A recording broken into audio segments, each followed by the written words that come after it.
새벽 3시 붉게 물든 나스닥 차트를 보며 당신의 손가락은 지금 매도 버튼 위에서 격렬하게 떨리고 있을 겁니다. 수익률 50% 혹은 100%. 계좌에 찍힌 숫자는 분명 태어나서 처음 보는 거대한 금액인데 이상하게 심장은 차갑게 얼어붙습니다. 내일 당장 폭락장이 오면 어떡하지? 오늘 밤 연준 의장이 찬물을 끼얹으면 어떡하지? 지금 당장 팔아서 이 돈을 내 통장에 꽂아 넣지 않으면 이 모든 게 신기루처럼 사라질 것만 같습니다. 그래서 당신은 눈을 질끈 감고 가장 빛나는 자산인 QQQ, QLD, TQQQ를 미련 없이 던져버립니다. 그리고 정확히 1년 뒤 당신이 버린 그 종목들은 당신을 비웃듯 저 멀리 우주로 날아가 버리죠. 당신은 평생 다시는 그 가격의 나스닥의 주인이 되지 못합니다. 오늘 이야기는 바로 그 뼈아픈 매도 버튼에 관한 이야기입니다. 한번 사는 인생에서 우리가 얄팍한 두려움 때문에 스스로 걷어차버리는 수많은 황금알들에 대한 이야기입니다. 70년 전 평생을 바쳐 위대한 기업의 본질만을 파고들었던 필립 피셔라는 투자의 거장이 있었습니다. 그가 남긴 전설적인 저서에서 그는 월스트리트의 투자자들이 반복하는 가장 기괴하고 멍청한 행동 하나를 고발합니다. 바로 가장 압도적이고 위대한 주식을 제 손으로 헐값에 넘겨버리는 비극입니다. 그는 단호하게 말합니다. 나는 내 평생 자기가 팔았던 가격보다 더 싼 가격에 다시 사서 돌아오는 투자자를 단 한 명도 본 적이 없다. 우리는 매일 밤 스스로를 합리화합니다. 고점이니까 일단 팔고 현금 들고 있다가 폭락장 오면 바닥에서 다시 QLD, TQQQ 싹쓸이 해야지. 하지만 피셔는 그런 마법 같은 타이밍을 맞추는 인간은 존재하지 않는다고 못을 박습니다. 우리는 그렇게 얄팍한 잔머리를 굴리다 세상을 바꿀 혁신 기업들을 영원히 놓쳐버리고 맙니다. 통계에 따르면 개인 투자자들이 주식을 들고 있는 기간은 고작 7달에 불과하다고 합니다. 이토록 짧은 이유는 언제나 똑같습니다. 너무 많이 올라서 곧 폭락할 것 같아서 일단 익절하고 내 눈으로 돈을 보고 싶어서. 하지만 이 모든 변명은 결국 단 하나의 감정으로 귀결됩니다. 바로 두려움입니다. 주식이 더 오를까봐 두려운 것이 아닙니다. 내가 몇 달 동안 밥 굶어가며 간신히 모아둔 이 알량한 수익을 한순간에 뺏길까봐 공포에 질린 것입니다. 그래서 우리는 냉철한 이성이 아니라 손실에 대한 원초적인 공포감으로 가장 훌륭한 자산을 쓰레기통에 처박아 버립니다. 피셔의 뼈아픈 지적을 우리의 계좌에 맞춰 조금 다른 시각으로 상상해 보겠습니다. 당신이 전 재산을 털어 세상을 바꿀 혁신적인 스타트업을 창업했다고 가정해보죠. 당신은 회사를 키우기 위해 3명의 천재적인 동업자를 영입했습니다. 첫 번째는 세상의 모든 혁신 기술을 빨아들이는 거대한 두뇌, 바로 QQQ입니다. 두 번째는 그 기술을 2배의 속도로 세상에 폭발시키는 행동대장 QLD입니다. 세 번째는 엄청난 변동성을 감수하면서도 판 전체를 뒤엎어버리는 미친 야망가 TQQQ입니다. 10년의 시간이 흐릅니다. 이 3명의 천재들은 당신의 작은 회사를 구글과 애플을 뛰어넘는 세상을 지배하는 거대한 제국으로 키워냈습니다. 당신의 지분 가치는 처음보다 수십 배, 수백 배로 늘어났습니다. 바로 그 눈부신 영광의 순간 동네에서 10년째 만년적자를 내고 있는 식당 사장이 당신을 찾아옵니다. 그리고 이렇게 속삭입니다. 당신 회사 그 3명의 천재 동업자들 지금 몸값이 너무 고평가됐어. 거품이야. 그 사람들을 지금 당장 해고해서 나한테 넘겨. 그 대가로 내가 당신 원금의 5배를 줄 테니까 이제 그 돈으로 10년째 매출이 똑같은 우리 식당이나 언제 망할지 모르는 저기 변두리 테마주에 다시 전 재산을 투자해. 여러분, 이게 얼마나 소름 끼치도록 멍청한 제안입니까? 한창 전 세계를 집어삼키며 성장하고 있는 천재들을 왜 버립니까? 그런데 피셔는 조용히 우리의 전곡을 찔러 말합니다. 우리가 주식시장에서 빨간불이 들어올 때마다 매도 버튼을 누르는 행위가 바로 이 짓거리와 완벽하게 똑같다는 것입니다. 한창 폭발적으로 성장하고 있는 나스닥의 심장들을 겁이 난다는 이유로 내다버리고 10년째 주가가 제자리인 이름 모를 기업에 다시 피같은 돈을 쏟아붓는 기행을 매일 벌이고 있는 것입니다. 물론 누군가는 이렇게 반문할 것입니다. TQQQ 같은 3배 레버리지는 횡보장이나 하락장에서 계좌를 처참하게 녹여버리는데 무지성으로 장기 투자하는 게 맹신 아니냐고 말입니다.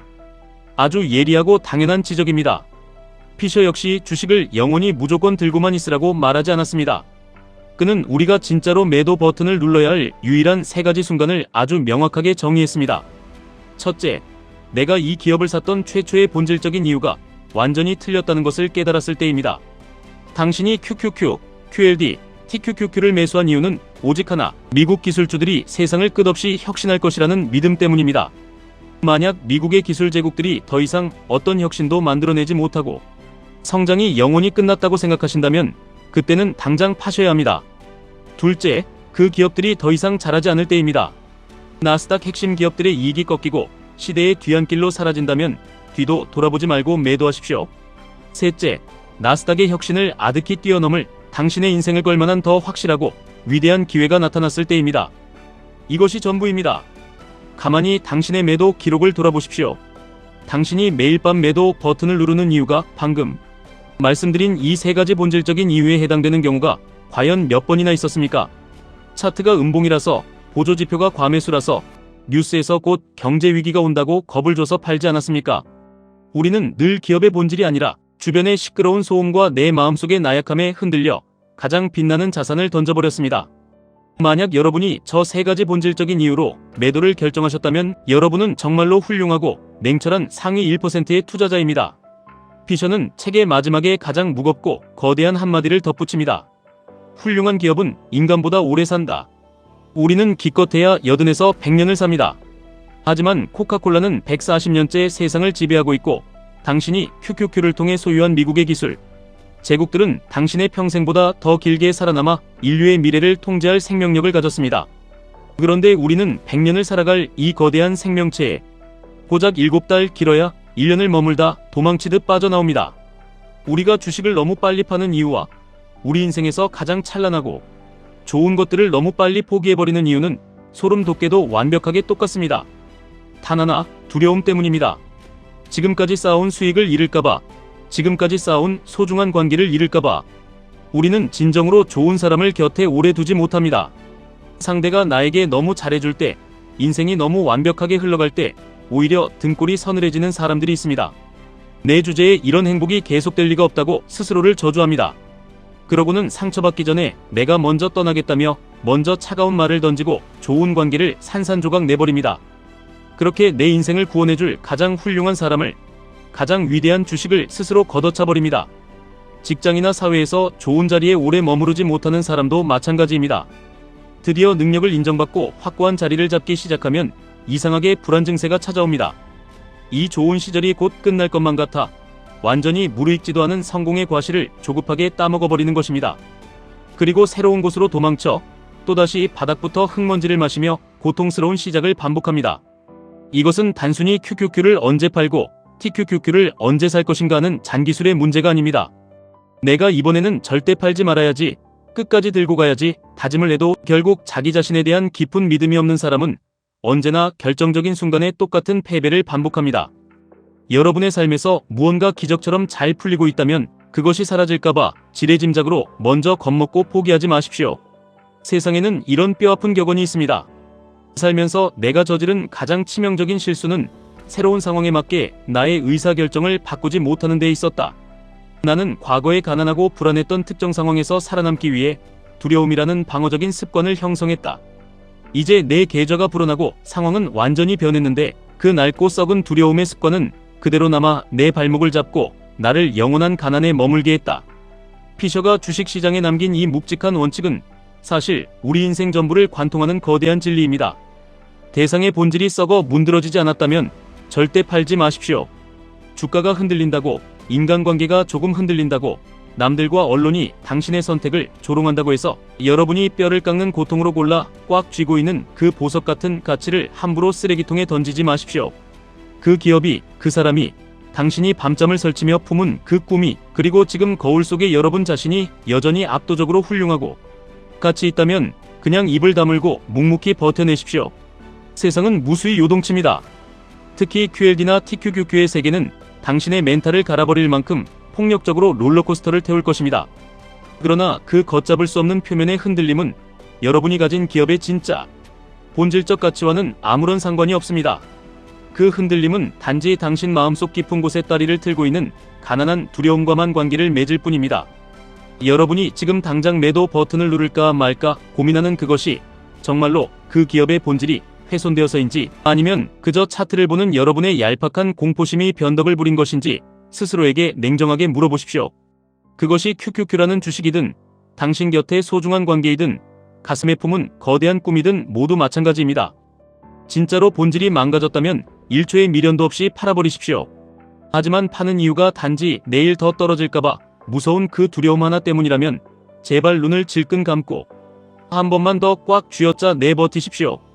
가장 훌륭한 것을 내 손으로 어리석게 놓아버리는 짓은 죽을 때까지 피눈물을 흘리며 후회해도 결코 되돌리기가 어렵기 때문입니다. 오늘 제가 깊게 풀어드린 이 이야기는 필립 피셔의 날카로운 통찰에 나스닥의 심장을 연결한 것입니다. 오늘 이 이야기로 여러분이 여러분의 HTS 계좌를 빨간색과 파란색으로 춤추는 그 숫자들을 전혀 다르게 보기 시작하셨다면 아마 내일 아침에 눈을 떴을 때 여러분의 인생도 조금은 달라져 보일 것입니다. 나무는 절대로 하루아침에 하늘을 뚫고 자라지 않습니다. 매일매일 우리의 눈에는 보이지 않을 만큼 비바람을 맞고 벼락을 견디며 아주 조금씩 그러나 분명하게 위로 자라납니다. 그렇게 10년의 비바람을 버티면 누군가 쉴 수 있는 단단한 그늘이 되고 50년의 폭풍우를 견디면 세상을 지배하는 거대한 숲이 됩니다. 우리가 투자하는 위대한 기업들도 그리고 당신의 찬란한 인생도 정확히 그 나무와 같습니다. 한 번 사는 인생, 한 번 시작한 투자입니다. 조금 안 자란다고 잎사귀 몇 개 떨어졌다고 자꾸 묘목을 뿌리째 뽑아내고 다른 척박한 땅에 다시 심는 어리석은 짓을 멈추십시오. 그렇게 평생을 조급하게 뽑고 신고를 반복하면 결국 당신의 땅에는 아무런 거목도 자라나지 않는다는 진리를 꼭 가슴 깊이 새기시길 바랍니다. 당신이 심은 QQQ와 QLD, TQQQ라는 작은 씨앗이 세상을 뒤덮는 거대한 숲이 될 때까지 그 지독한 두려움을 이기고 시간을 견뎌내시길 간절히 응원합니다. 지금까지 1분 투자 하이젠버그였습니다.